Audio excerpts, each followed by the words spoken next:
నేను మా తమ్ముడి గుట్టెనెక్కబోతున్నాం.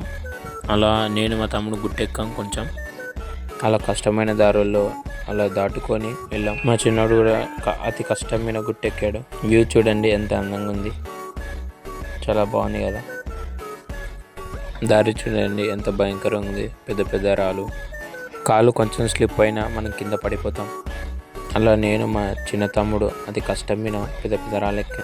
అలా మా చిన్న తమ్ముడు ఎంతో ఉత్సాహంగా గుట్టలెక్కుతుండు. నేను కూడా మా తమ్ముడి నుంచి పెద్ద పెద్ద రాళ్ళను స్పీడ్గా ఎక్కాను. మా చిన్నోడు చూడండి ఆ సందు నుంచి ఎలా వస్తుండో స్పీడ్గా. అలా ఇంకో కొద్ది దూరంలో ఆ దీపం దగ్గర మేము చేరుకుంటున్నాం. ఆ హనుమాన్ జెండా కాడ దీపం ఉంది, మేము ఆడికి వెళ్తున్నాం. ప్రజలు చూడండి ఎంత చిన్న కనబడుతుండ్రు. మా చిన్నోడు వచ్చి సాయంతో ఎక్కాడు. ఈ నిచ్చెన ఆడితే మనం ఆ దీపం దగ్గరికి మనం ఇప్పుడు చేరుకుంటాం. చూడండి దీపం అందే ఉంది. నేను మా తమ్ముడు అలా నిచ్చెన దాటి ఆ దీపం దగ్గరికి వెళ్ళాము.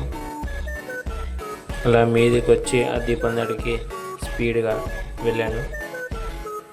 అలా దీపం దగ్గర ఒక ఫోటో తీసుకున్నాను. అలాగే హనుమాన్ జెండా కూడా ఉంది అక్కడ. అలా దీపం చూసి మేము కిందికి దిగుతున్నాం. నేను మా తమ్ముడు వచ్చిన సాయంత్రం కిందికి దిగాము.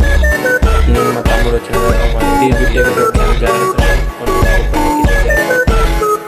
అలా స్పీడ్గా రావాలంటే కిందికి పోతున్నాం. మా చిన్నోడు ఎత్తైన రాయి నుంచి కిందికి పోయాడు. నేను మా తమ్ముడు ఆ దీపాన్ని చూసిన చాలా సంతోషంగా ఉన్నాము. ఎలాగో అలాగా నేను మా తమ్ముడి కిందికి దిగాము. అలా గుట్ట దిగి నేను కోనేరులో స్నానం చేశాను. తో పాటు నా తమ్ముడు వేశాడు. అలా గుడికైతే దర్శనం చేయడానికి బయలుదేరాం మా ఫ్యామిలీ. నేను మా తమ్ముడు మెట్లు ఎక్కడం స్టార్ట్ చేశాం. అలా దర్శనం కంప్లీట్ అయిన తర్వాత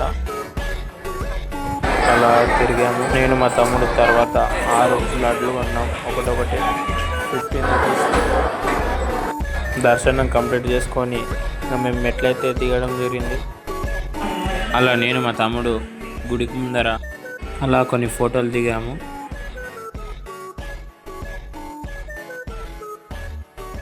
నైట్ నేను మా తమ్ముడు జెయింట్ వీల్ తిరిగి ఫుల్ ఎంజాయ్ చేశాం.